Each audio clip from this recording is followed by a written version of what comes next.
Welcome to Talk South Asian to Me, Season 2. My name is Michelle. And my name is Anusha.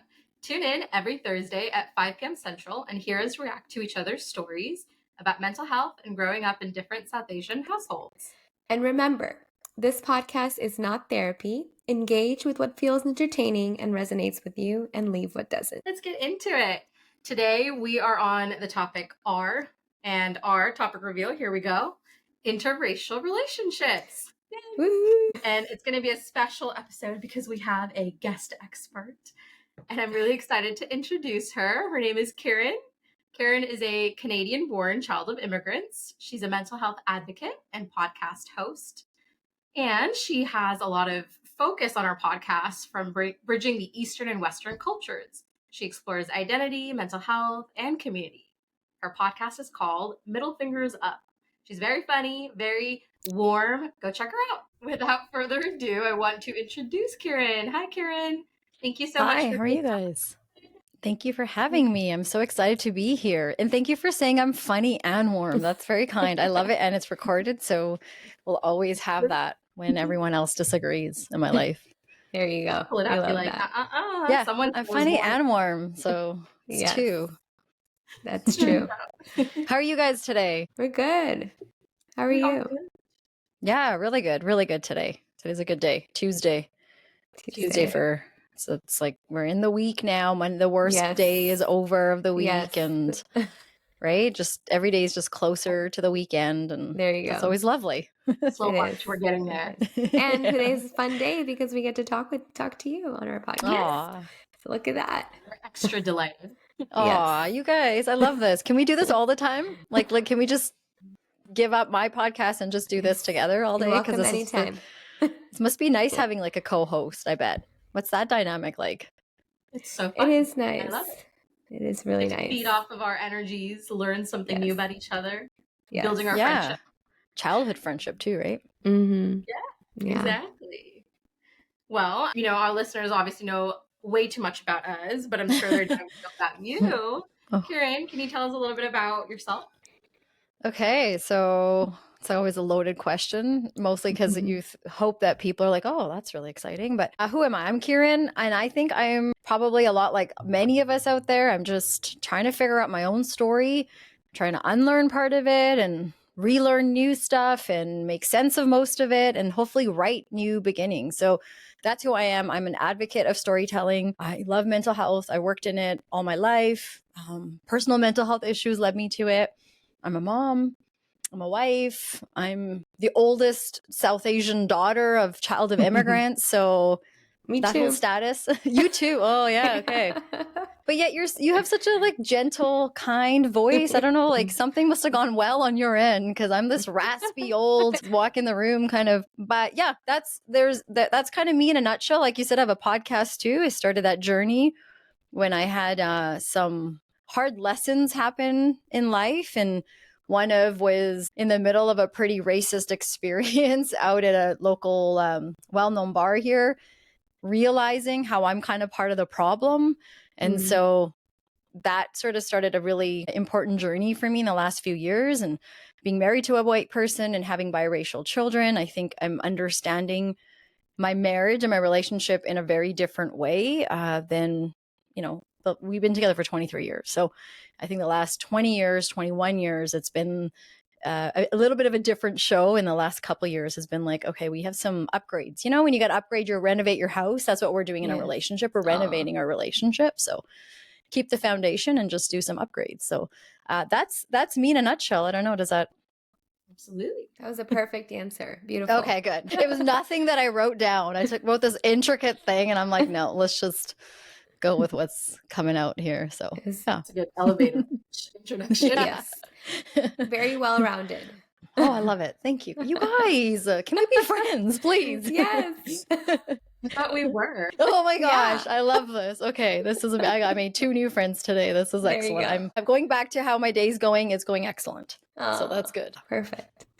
Hmm. So the second question we had for you is that did your upbringing and coming So just this is kind of reflecting on your relationship with your husband, right? Did your Yeah. upbringing and you both coming from different racial backgrounds lead to any difficulties in your relationship? And if so, how? So any challenges and maybe how you overcame those challenges? Yeah, I think, whether it's interracial or not, I think we all know if we've been in a relationship, there's the good, bad, and the ugly.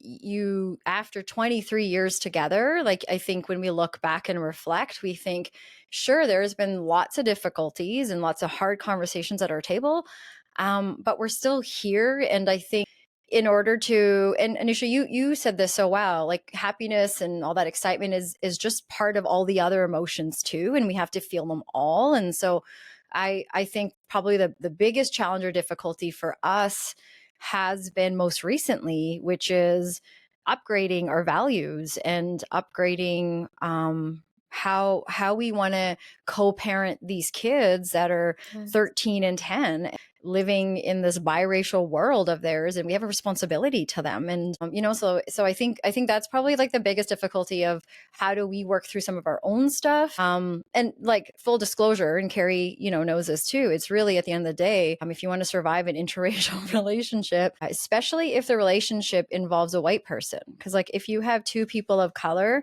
you're both experiencing differences, but a lot of similarities when it comes to not having power in society Right. and all that systemic stuff. And so when you're with someone that's white, it's really important that you both realize that there is power in this relationship. And it just so happens to be that the white person in this relationship is also a man.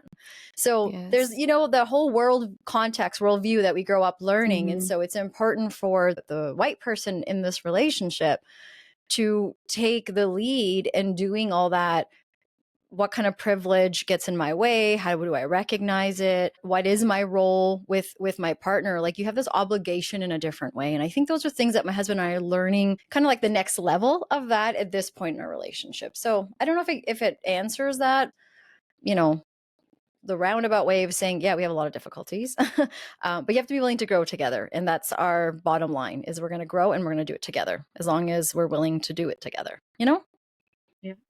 Yeah, that makes sense. That's often what is needed, right? Is always that willingness and ability to be curious and to change together. I feel like that kind of can be like a secret sauce for actually like having enriching relationships, not just with a partner, but anybody. Yeah, exactly. Like you guys made a point earlier about, we were making the joke about I got you, and this whole like I got your back kind of thing. And my husband and I, we're talking about my story. You were talking about an episode you listened to, and we were joking about this funny story where I'm like, you didn't have my back. And that phrase is, I think, a big part of the deal maker or breaker in an interracial relationship. Again, if it's a white person with a person of color, because I think we talk a lot about allyship, right? And my racialized therapist taught me that when I explain my struggles, that what Carrie and I, are really looking to figure out is the difference between being an ally and accomplice. So I, in the moment of these hard microaggressions, racial encounters, these moments of systemic issues, my husband can't be my ally. That's my friend's job. That's my coworker's job. That's the community's job. My husband's job is to be my accomplice. So he has to like fight the fight with me. He has to hold my hair back. He has to hold my earrings. He has to get in there with me. He can't be waiting on the sidelines to, help my wounds. He has to also understand that he's got to get in that fight. That survival part, like that, to say it and not, no violence. I'm not saying we're getting into fist fights every weekend here in Canada, but when people speak in the way they do with racial issues, his job is to understand first and foremost, how do I have my wife's back? And that's not easy. He's white. He has to also, that could mean that he has to speak up to his mom. That might mean he has to speak up to a really good friend. That might mean that he has to accept that he said something at the dinner table. And again, a lot of times it's not intentional. It's just not recognizing these, blinders we have. So I think that's the big thing, is like, are you my accomplice or are you my ally? Because I have enough allies out there. I need an accomplice. You know what I mean? Yeah, I've actually never heard of it put that way, but I love that. Yes. I know, me too. Yeah, it resonated really well. Yeah. Is this something you said you learned from your therapist? like the differentiation. Yes. Wow. 100%, Love I therapy. think. Love it. Right. And I think if you are in an interracial relationship, like I think we all need it, but to each their own. But a big part of why I'm in therapy right now, I've been in therapy many times throughout life, but right now is making sense of how to help myself, my kids, and my husband when we're dealing with some pretty sticky situations about race. And these sticky situations involve a lot of friendship pendings, like really good friends, some family members that it's a little more complicated, right? I can just turn off social media when someone on middle fingers up sends me a crappy message, but I can't just shut that off if it's a close connection. Do you know what I mean? So like these are all symptoms that if they're not addressed, I think impact your relationship. That's why you have to be willing to fight the fight together. Exactly. It's not easy. Sometimes we suck at it. Learning curve. We just have to be willing, able to do it. Yeah, renovations aren't easy, right? Renovations are hard. They take time. They take time and energy. Just keep That's right. Keep trying. And a lot of money. A lot of money. Therapy. I really do like that distinction, though, because I think that across the board, that's a really important insight. That it's not enough to just be empathetic and loving and a soft place to land. What's needed often when you're feeling like you literally feel like you're in the war zone, when you're dealing with people being, ignorant, you need a soldier with you. You need that like actionable support for sure. And like you said, I mean, I think that's good advice in general in any relationship, but it's especially important, when you have a couple from two different racial backgrounds, particularly, like you said, like a white dominated background. Yeah, totally. Yeah, absolutely. Because like in every relationship, you're right, we need that. And every other aspect of a relationship that I got you's there. No one's going to mess with each other, right? We have each other's back, but that topic is one that's not easy. And so many white people in my life, like friends and family, like I've lost a lot in the last few years, especially when I started this podcast, especially since I started talking about it on the podcast. And I just feel like this is where I feel like I'm part of the problem is when we just stop talking about it, or we feel crappy that someone said something, but because they're so nice, or that's my husband's friend, or that's my friend. Those, if someone punched me in the face, like they're not gonna be my friend tomorrow. So how come when they punch us in our face with like racist things, we have all these rationales for why did that really happen? There's no need to make excuses for it. Yeah, exactly. There's a lot of complicating factors with that, but I don't know. Like I think like you said, relationship already comes with a lot of those complicating factors. So this is just the one that we chose to be part of, and we're gonna keep figuring it out. We're like, why can't we do this and stay together? Like, why do we have to break up? Like, why is that the only option? Like, can we not figure this out and still be together? So stay tuned. That's what we're doing. We're figuring it out. Sounds like you're doing it. Yeah, we're trying, right? Yeah. Yeah, we're trying. But that's where therapy helps. Like your racialized therapist can help you if you're in an interracial relationship, validate and help you pick out sometimes that racial gaslighting or like those microaggressions, which is really the new way of being racist. Like those obscene racial, Trump kind of mentality. Yes, that happens to us, but it's as often. People have just learned how to have better etiquette when they're being racist. Isn't that weird to say? But so I think sometimes when we're like learning some of those things, like, oh, that's a microaggression or whatever, being in a racialized space is really helpful because your racialized therapist is never going to say, that's not how that happened. Are you sure, Kiran, that's how it went down? You know what I mean? Like they'll never say that. They will believe you. Right. And I think that's the first and foremost thing. And so I'm like, oh, I never went and saw a racialized therapist for years. Like, why didn't I do that? So here we are now. And I'm like, this is like, really, I think upped our communication as well in the relationship. So yeah. And in this new phase, you can really see each other as who you are today. Yeah. This person in front of you. Yeah. Right. And speaking to that, you kind of hit on it a little bit earlier, but I have a follow-up question to that. You talked about how, maybe some of the differences in your backgrounds and like how you approach parenting might be a little bit different.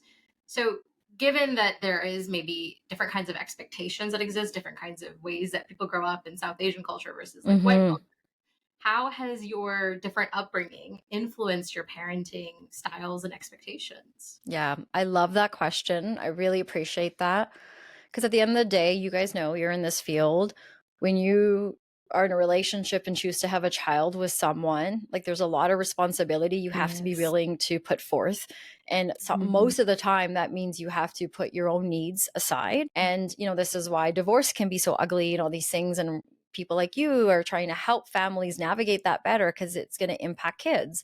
Research tells us like divorce and separation and all these things that happen in young kids' lives before their parents impacts us as we get older, how Right. we choose to be with partners and all that. So Carrie and I like are aware of that, and I'm happy and I'm so grateful that I chose the path of mental health too, because just going to school and learning about those basic things helped me as well. But I think a big thing we have to recognize is, one, it doesn't matter what race you are, every couple is never going to parent the same, Mhm. because we all grew up different. We all have different contexts. So as long as we understand that, that's great. But the thing that Carrie and I have to make sure we prioritize is, like, I grew up in a lot of those Western Eastern gaps, but my Western world was my influence. I wanted to be a white girl. I had the white girl complex growing up. That's what we call Oreos, and coconuts, all of that stuff. And so if I'm heavily Western influenced and he's white, most likely our influences of parenting are going to be Western. So we both have to make the effort to put more care in my background, because the Western stuff's happening. You get it at school all day. We live in a pretty, Mhm. non-cultural community and all that stuff, pop culture, all that stuff. My kids are going to pick Star Wars over a Shah Rukh Khan movie any day. Like, Mhm. that's just the way it's going to be.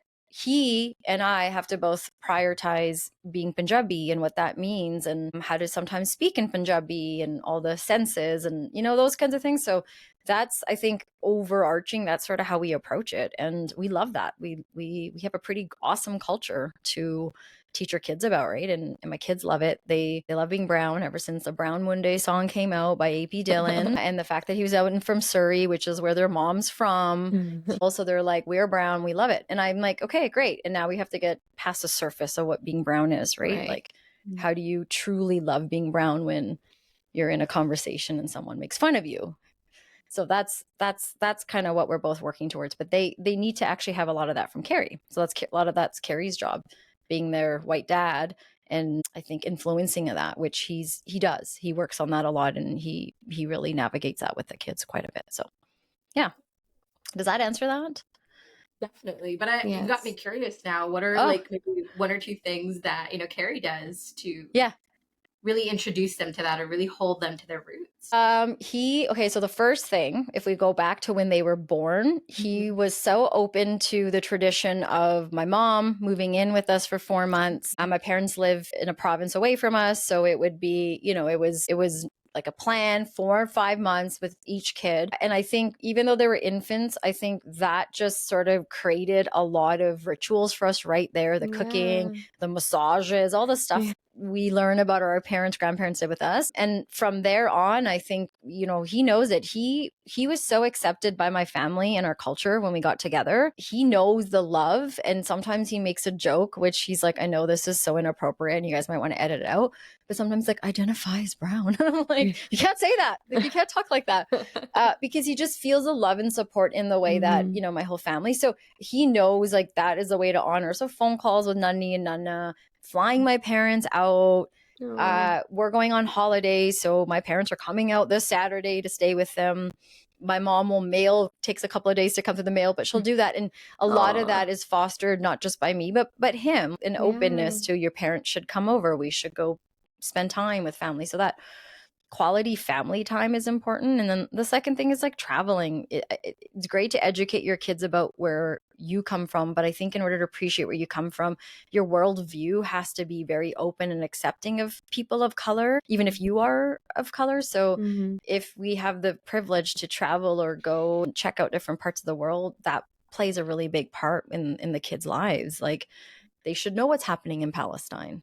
Like, they should understand we live in a privileged place. So that's a big part of his job. But a lot of that we do together, though, to be honest. Like, it's a combined effort. He has to also create space or make sure there's room, right, for me to be able to do some of that stuff too. So sometimes it's sticky about does he take over? Do I, so I think at the end of the day, we're doing a pretty good job of the kids feeling comfortable, but a lot of it, the kids are going to have to figure out as we all did. Right. And I think the biggest thing, some of us, I think we forgot or didn't get the message in the way that maybe our parents tried to deliver to us, which is you are enough. And I think that's the message at the end of the day that these kids need from both of us. Everything else, they'll figure that out, but they need to grow up knowing that they're accepted by both communities. Right. And so the rest is up to them, whatever they decide to do. But yeah, does that answer that? Totally. Yes. And that's such a good point, because I get this question a lot when I work with clients who are in interracial couples themselves. And some of that fear is like, if their parents aren't quite as accepting, that's one of their biggest fears instilled in them is, what is it going to look like when you have kids? Like, you experience so much struggle being a bicultural person. What about if your kids are going to have it even worse? And it's, it's kind of like recognizing you do the best that you can. And that's one perspective. The other is, you got to be a part of both cultures. You got to experience both worlds and then pick and choose what resonated with you. Yeah. Your kids get to do the same. Absolutely. Right? Yeah. I really love that last piece of what you said is like, your job is to just make them feel safe and loved, and the rest they're going to have to figure out as adults, just like we did. Yeah, like they get to hate me just as much as we got to hate our parents. Like, I'm not any more special. I'm not gonna be the number one mom ever. So, but like, that's awareness, right? Because our parents didn't get to have that when they were in survival mode, and we get to be in thrive mode. So we get to have awareness in the moment of maybe we're screwing this up, or we're doing the best we can, all these sorts of things that, our parents are trying to communicate to some of us now. And sometimes it's lost in translation or whatnot. And we all have our dynamics and, working through the things we are. And my kids will do the same. They're no different, but big difference of knowing, right? You have that connection. And I think the other piece too, like, because they do have white in them. So they have to also remember this when, should they have kids or should they be in relationships? And this is the big part with Carrie is like, often the big reason why interracial relationships have such a high divorce rate is because a lot of us partners that are of color, we don't feel safe to be able to talk about the systemic issues going on that are impacting us. And so we put them away and we don't bring them up and we don't talk about it. And that safety, it's like the deal maker or breaker. And I know I've said that twice now, but this is another one of those. You have to have that in every relationship. You definitely have to have that in the kind that Carrie and I are in order for it to continue. And in order for our kids to grow up, right? Like, feeling loved and accepted and, feel privileged to be part of both of these communities. But if we don't have that, I think that also gets in the way of some of that teaching that we want for our kids as they grow. I just want to point out, what great examples are you setting, you and Carrie, for your children, just, doing the work yourself and, being so open to it, and Carrie modeling the openness to another culture, and same for you. So just, you both are really breaking down a lot of stigma and, stereotypes, and it's very, very admirable. That means a lot. Sometimes you think the opposite of it, and sometimes one of us will ask the other, like, do you regret marrying, a brown person, or do you regret marrying a white person? Because it'll sometimes get tough, right? Because you really got to get vulnerable. But like, it's so hard to come to a place of saying, yes, you are this race, but you also have these other parts to you too that make you up. And so it's so confusing sometimes. And so, that's our end game, is like, let's just, we're trying to grow together. And there are some things where I'm ahead of him because I am brown and he's not. And there are some things he has to run fast and catch up, because there's like, it's like, I'm not waiting for this. And then there's some things where it's like, I need to slow down, and how would I feel if the world was only full of brown people, and then there's a couple of white people hanging around, and how would I want that to go? Right. It was the other way. And I had to figure out what it was like to be with one of the two white people in the world. So I think we have to have that empathy and compassion, right? For not just for ourselves, but also for the other partner too, of everything you're doing isn't out of ill intent. It's that your blinders are getting in the way, and you're gonna have to work through those and figure those out. Exactly. So, So, going into just speaking about your families, I know you shared a little bit about how your mom moved in for a couple months to support you and Carrie. right after the birth of your children. But when it comes to both families mingling and coming together, are there examples of that? And, how did that occur despite the racial, cultural differences? Yeah, that question's always funny because if it's a white person asking me, they will say, do your parents still talk to you?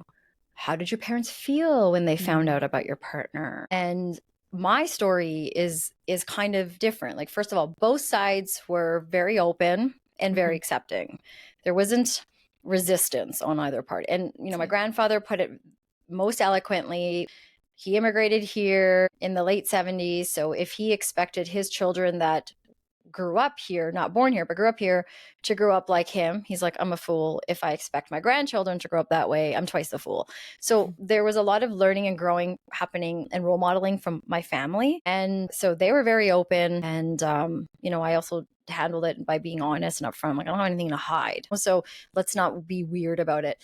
And his family was very open too, but we live far from each other. So there's been few opportunities for the families to get together. And to be honest, I think sometimes from just the part of the country that my husband's from, there really isn't a lot of exposure to people of color. And a lot of the mentality of people of color, not with everyone, but often is confusing, and it's media driven and it's influenced by, the white world. And so sometimes those things get in the way with some of the friends that we've had and with my in-laws, where they will mean well and try to, ask questions. And this is always my advice to like our people. Cause I'm like, I can't be teaching white people. Like I'm learning that those bridges are being burnt and that's not my job. My job is to work with myself and our people. But this is what I try to say to our people is like, sometimes we also don't help when we get caught up in that whole fetishization of these people are wearing a lenga, or look at Kim Kardashian. She went to the billionaire's Indian wedding and it's like, blah, like, so, we've always been distracted by people looking pretty and like Princess Jasmine, but we leave it at the surface and we don't look past that. So you're going to put a lenga and a tikka on, but are you also going to show up and be my accomplice? And I think that's the stuff that I struggle with. And I think that's the stuff that, some friends and family around us have to kind of figure out, as I've actually started to disengage and create boundaries where I don't think I have to suck it up anymore for a few hours. If people want to learn or people are interested, there's lots of education out there. I'm not going to engage in those kinds of microaggressions where you ask me questions like, how come you don't have an accent even though you were born here? Or don't those people wearing those hijabs get super hot? And just questions that don't make sense, but yet I'm expected to be part of the Western world, and listen to Taylor Swift and know all the scores for the basketball games and stuff. So I just think sometimes we as brown people or people of color, I think we can also work on our own stuff.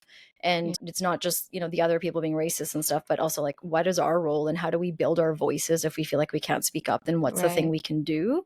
Because I'm willing to do it, and I'm sure you guys are. There's people out there that will speak even louder than I will. And so there's some of us that are willing to now help with that. So I try not to get into some of those, the anymore of, oh, I don't feel welcomed. I don't think that's what it is. I think if you were white and someone talks about privilege to you and you worked your ass off, just like, anyone else, to get the job and pay for school, it's hard to accept that maybe you have that privilege. Do you know what I mean? Like, because everyone assumes privilege is rich man in a suit in a boardroom living in a mansion. Privilege, I have privilege, you guys have privilege because we also grew up in North America.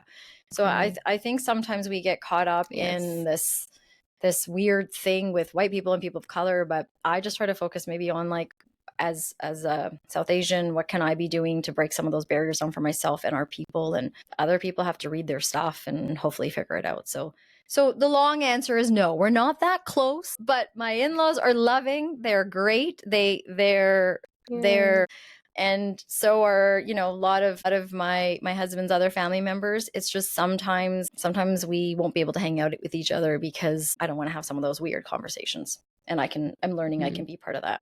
I wanted to talk real quick about some of the statistics that you mentioned on your podcast episode, the one we got to listen to.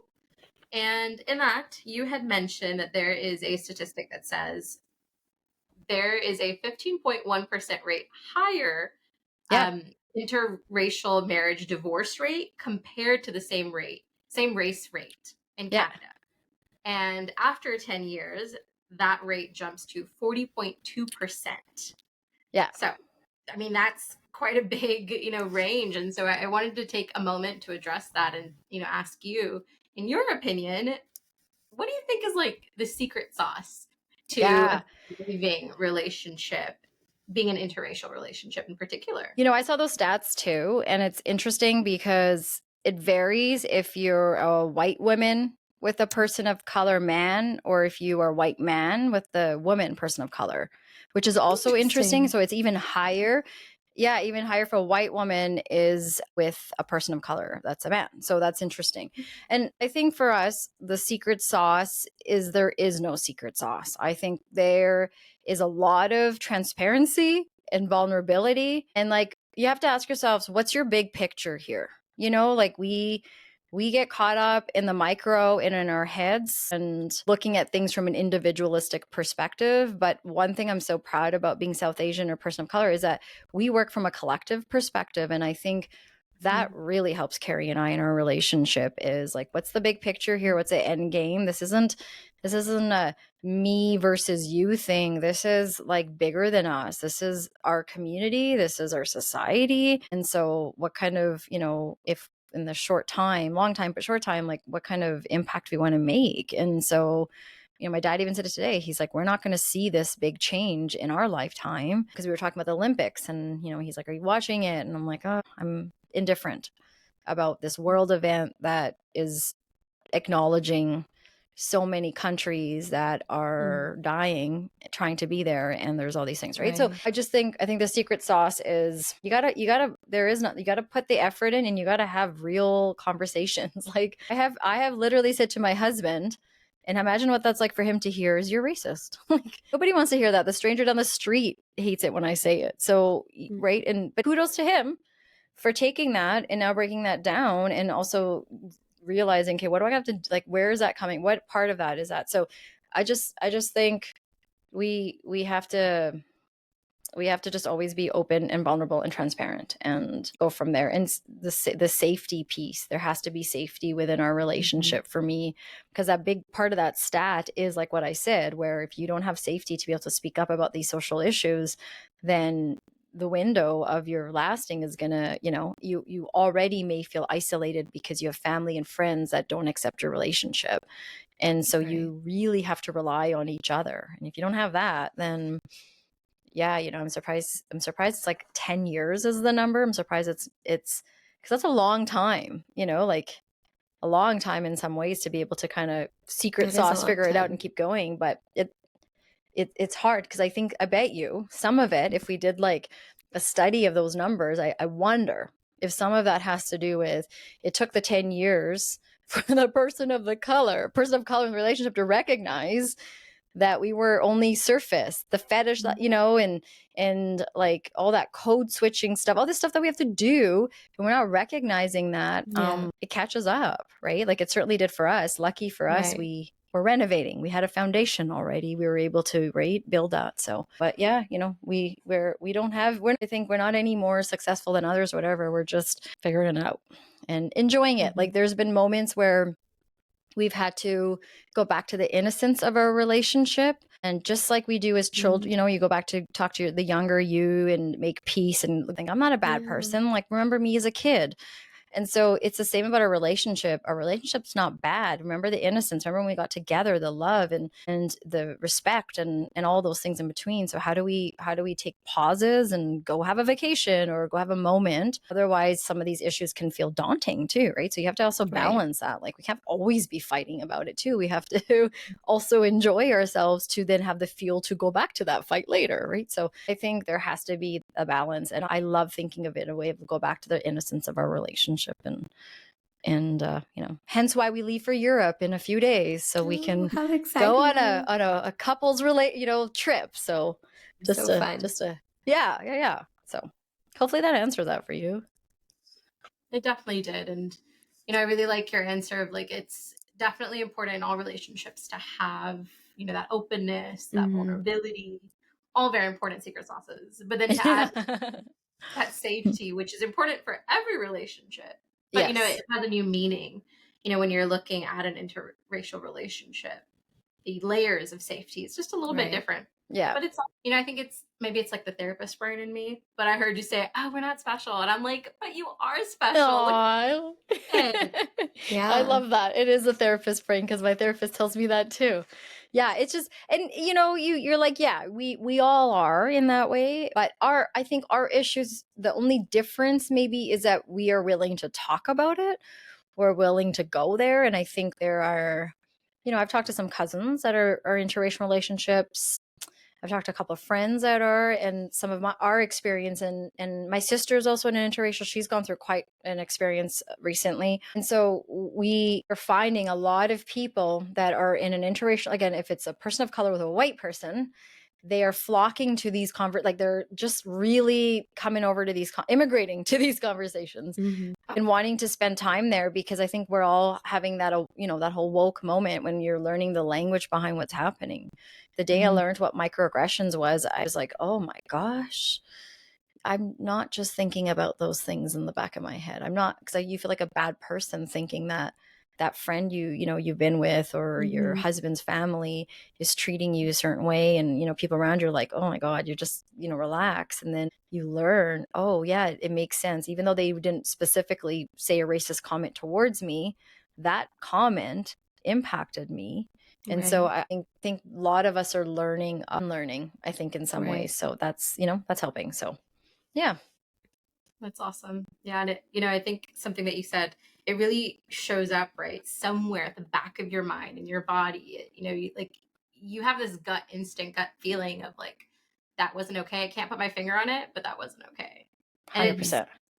It's so like sad to see that, you know, often what ends up happening though is a unintentional or sometimes intentional gaslighting of that, where you learn to not trust yourself, not trust instincts. And it's just such a good reminder to come back to that and recognizing your body has great wisdom, and like we can rely on that to know, even if we don't know exactly what's off, your body knows when it's safe and when it's not. Yeah, that's very well said. I would 100% agree. And you know, it sounds like, you know, you and your husband, like it's just the secret sauce and the different things that you're talking about is really like the basics and fundamentals of like a relationship. And like Anusha said, like adding different layers when it comes to an interracial relationship. But it's really that foundation that you have created with your husband to, you know, go work through these different layers and move through these different layers, through that open communication, through that safety, through the vulnerability. And I think that's really important to point out, because I feel like as soon as people maybe in a new interracial relationship thinking about the future, when they kind of start thinking about the future, it can become a scary thing because there's just so much stigma around it. But really, like what you're sharing, if there's like that basic trust, open communication, vulnerability, safety, like it is possible to work through the different layers when it comes to an interracial relationship. Absolutely. And if I may, I would add, like, know your history. I think that was a big part of what I missed for years, because I was trying so hard to run from my identity to be white. And for me, there was no fears of what people think. For me, it was like when you go and get that tattoo and you want everyone to see it, and you know, hopefully you don't regret it later, but you go get it. And for me, it was, I don't care what anyone says, because I was also part of that, oh, this is different, this is unique. And you know, all press is good press. So I've always, you know, felt that way. So if even people are, oh my God, look at these people, I'm like, I thrive off of that. I'm like, that's great. Thanks. You're talking about me. That's not bad. So I think knowing your history, right? Knowing where we come from and understanding how that is going to impact, especially if you are a person of color with a white person. And if a white person is listening to this, like, I think you also have to understand, like, where are your blinders? Where is your what's your history, and like up to how far have you looked into it? And when a person of color, and Carrie's actually learned this not too long ago, like when a person of color tells you it's about race, it is about race. It can be about 10 other things too, but that's not the one that's not about.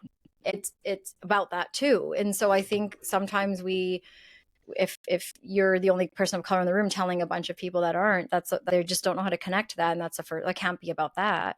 Right. But heck yeah, it is. And so that's that whole having each other's back and being like, oh my gosh, that did happen.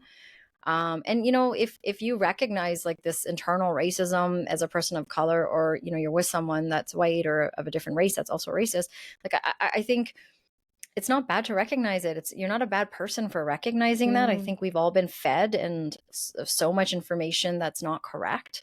And now it's very hard when you're generations and generations in trying to, be like, that really didn't happen, and you're only taught the history you're taught in school, and your parents don't really know much of theirs either because their parents were surviving and all of this. So I think there's so much to that, and it doesn't make it any better when we people of color feel like, we have to ask ourselves, like, why do we have these beliefs about Black people? Why do we have these beliefs about Muslims?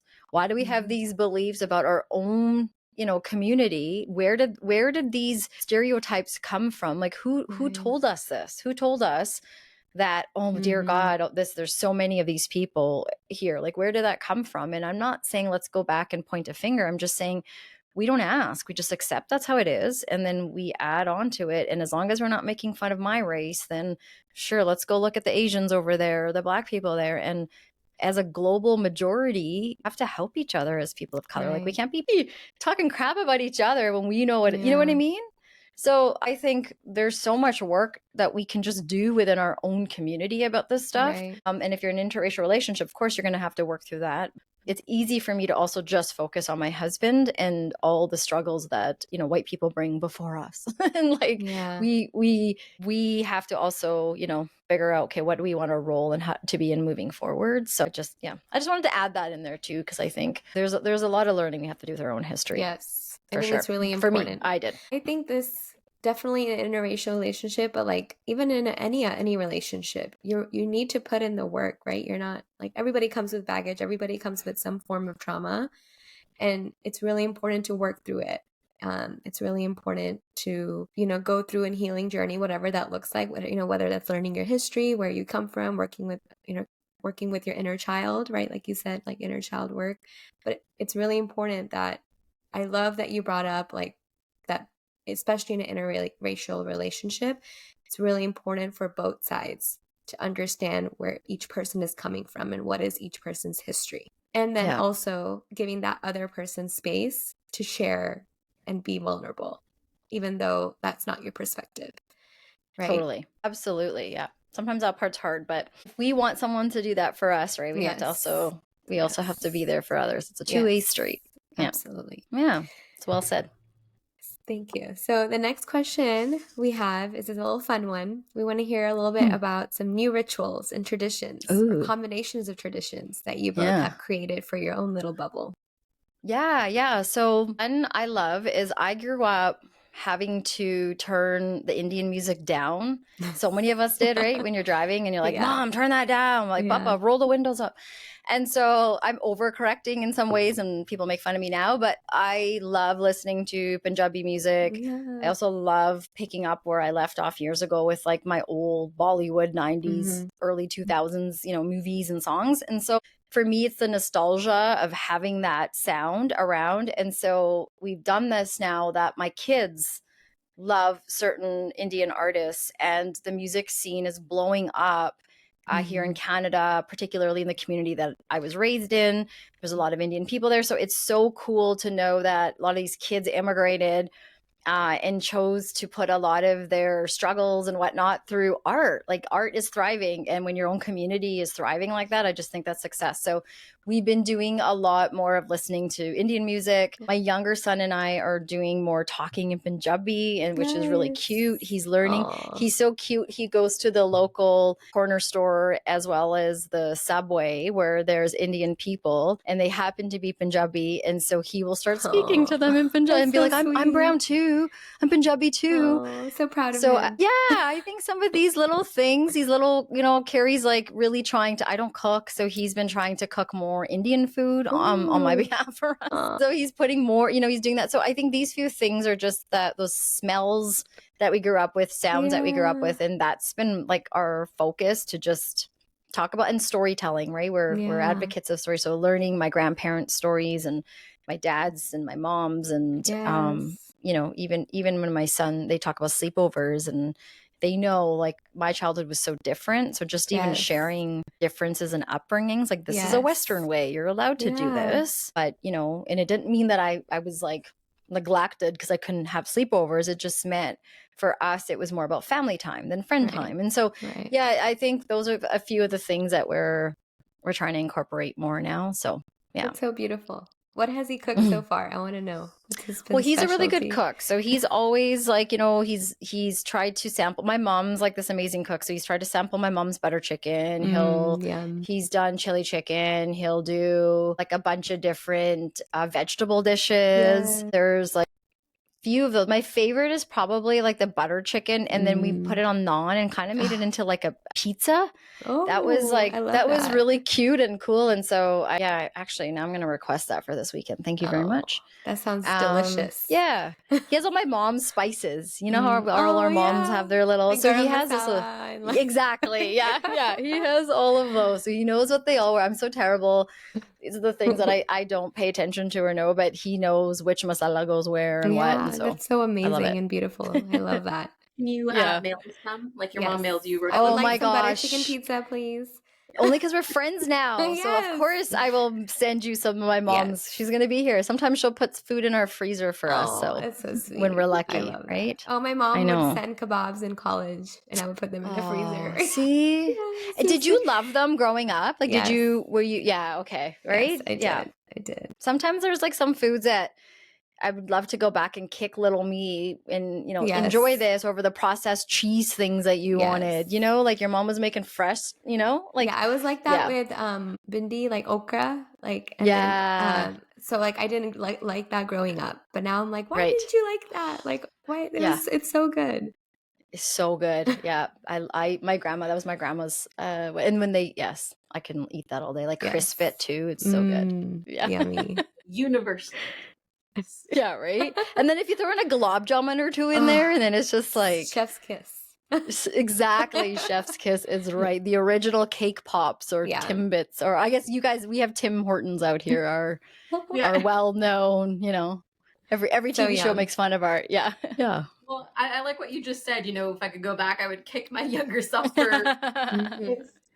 I think that's a great segue. I couldn't have done it better myself. Oh, that's a great segue into my next question for you. What would you want to tell your young 18 or 20-year-old self if you could go back? Anything. And it can be related to our topic or not. Do the nudes. No, I'm kidding. I always say that. I'm like, man, I wish I went back and told myself, just take pictures of your sexy body all the time. But apart from that, I think if I could go back and tell myself something about even just getting into this relationship with Carrie, I think the key would be stay curious and like don't lose your voice. I had such a strong vibrant voice as a kid in some ways, the oldest kid, you know, in like some of the survival. Carrie knows that voice and a lot of my family does. But over the years of being so far away and just not being in a racialized space enough, I don't know, I lost it. So I would remind myself, don't lose that. And probably the biggest thing would be like, start looking into this white girl complex now. Just that probably would be the best thing. Cause I think it would have kickstarted some of these things that Carrie and I are going through now, but maybe we wouldn't have been as strong either. You know, like it's hard to go back and change it. But I think just for my roots, cause I feel like I have a lot of guilt about letting go my culture, and I wish I had spent more time with some loved ones, and you know, and so I think that would be the part, which is like you can have both. Like it doesn't have to be or, it can be and. Yes. West and east, not west or east. I think that's probably what I would say. That's so well said. Love it. Edit everything else out. You guys just watched me like talk my answer out to you. That's the best way to talk things out. Yes. Among friends. Exactly. But I love that, the power of and yes. I mean, so true, right? That could apply to so many things. We constantly feel like we have to put ourselves into a bucket, into a category, but why? You know, like you said earlier, says who, right? We can be in the end. We can have all of it. We certainly have the capacity for it. We just have to get out of our own way, you know, when we tell ourselves we can't. Totally.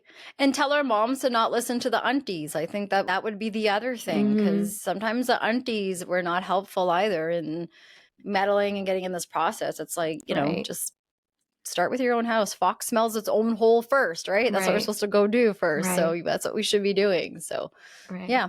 And we live in such like a or world, right? Like or society, like black and white. And in our podcast, I feel like in almost a lot of the topics that we discuss, we talk about them in a spectrum, you know, perspective. And so I think that's like such a great way such a great point that you made, right? There's just, it doesn't have to be one or the other. Things can, like, you know, things can be gray. Things can be in the middle. And that's okay. Yeah. That's part of life. Absolutely. That's normal. Yeah, I agree. Yeah, we should like write a book together, you guys. Yes, absolutely. These three brains, I honestly, I tell you. I would love to read it. I would love that opportunity. No, we're writing it. 3 stories, 3 journeys. Bestseller list, easy. Yeah, easy. Already. Martha's pick at chapters. There you go. Yeah, like already. Yeah. So the next question we had, I feel like this might be one of the most important ones, right? Is that for our listeners out there, like, what specific actionable advice would you give to other interracial couples about how to keep the spark going, or how to face the stigma or any challenges that they're facing in the South Asian community or in the larger community? Yeah, that's a great question.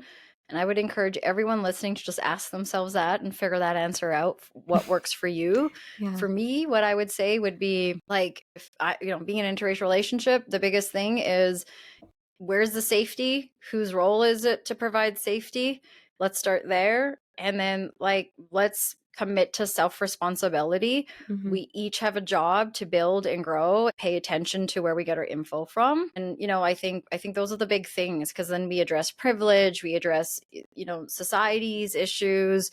We are aware, we have a better worldview. And the overall thing is what's your big picture? Like what do you want it to be? Let's get out of our heads and think big. That's how we think together and as a collective. So what's your big picture? Figure that out. I love it. I think that's good. And I really want to point out, like, your ally and accomplice kind of statement really resonated with me, because I think that applies to even our listeners who are not in an interracial relationship, but might have someone that they know that are interracial relationship, right? Are you an ally or accomplice for them? Yeah. Right? Because interracial couples in general also face stigma. Like there are stereotypes, even though there is work being done within, but there's also work that needs to be done in the broader community, which is really important. Absolutely. Yeah. Mind your business, people. First of all, who I choose to lay next to at night should not be your worry. I think, I learned this from another therapist who's also South Asian out here. And she helped me understand. I asked her a question. I had an aha moment where she's like, a lot of times these what will people say things that we in our community go and focus on are really just internal judgments, worries on ourselves. And it's like we project out there, but it's really like, I'm worried about what someone would say that I know this person with this. And we never want to focus on ourselves, right? Because I'm not the racist. I'm not the bad person. We don't want to admit those things. And I think it's just better to go there and ask yourself, would I jump in that brawl with someone, or am I just here to wear the cute outfits and be the token different person at this party? Are you going to stand up and jump in with us, or are you not? Because that's how we know if this is, and it's not just interracial, it's also friendships, co-workers. We all interact with each other. And so if you want to be my friend, then we also have to know that we're fighting similar fights. You can't be my friend and encourage me to go to Taylor Swift with you one day, and then the next day want to talk about some of the struggles I'm having, right? So I just think and I've allowed that in my world too. I've allowed to focus on the Taylor Swifts and Justin Bieber type of conversations, and that's no more. You know what I mean? So we all grow. So that's kind of what I would say to that. That's a perfect answer. Yeah. This is your perspective, but also do the work. I love that. And really, everybody needs to do the work, too. Yeah. It's still a problem. It's so problematic that it's still such a taboo sometimes. And that is part of the issue as well, right? That perpetuates the stigma and the stereotypes. Oh yeah. The way people look at the Indigenous community out here, you know, or the way that you guys have, how it is with your Black community. and your Indigenous community. And it's like we again are starting at the symptom of the problem, which is addictions, violence, all these kinds of things. But these are symptoms. We don't look at what the root is. And that's why we have to dig deeper. Like, where did this problem come from? It's very easy to say all Asians are bad drivers. Okay, but that's because we're looking at familiarity. We're not a majority look in your world, and now we stand out. So you see 1, 2 of us, and now we all drive bad. But there's 7,000 of you folks out there too, and so like if we're always going to look at it from that way, then all of us people of color are always going to come second, or so. But there's people out there paving the way, like you guys with your podcast, these conversations, entering the mental health field. There's 3 of us sitting in the room right now that come from a similar community that are trying to fight the stigma that we grew up with. So I think that in itself is like huge success. So also looking at the good things that are happening as well around us, again, to fuel us, right? Yeah, balance it. Okay. Kiran, our last question to you today is, we talked about a lot of awesome, wonderful things. Is there anything else that we didn't ask you, or anything else that you didn't get to share that you would like to share with our listeners? That is a familiar question. I think we talked about a lot of really good things, and I just really hope that anyone that's listening, like, I think the thing at the end of the day is we're better as a collective. So what do we each have to do to be part of a village, part of a community? It's hard to tackle these issues on our own, but if we feel like we have a community, it's better to manage as well as tackle these. So find a community, whether it's mental health, addiction, interracial relationships, and everything in between. Like, let's not isolate ourselves. That's the last thing I would say. I love it. I love that. I love the little tie. Like you tied the bow really well. It's a great last statement. Yes. Well, thank you so much, Kiran, for being our guest, a guest of honor. We really appreciate you being here. Everyone, please be sure to check out Kiran's podcast, Middle Fingers Up. She highlights great people, great stories. And if anything today resonated with you, please feel free to reach out to us at our email, talksouthasiantome@gmail.com, or our socials, which is the handle @talksouthasiantome. All right. See you next time. Thank you for having me. Yes. Thank you, Kiran.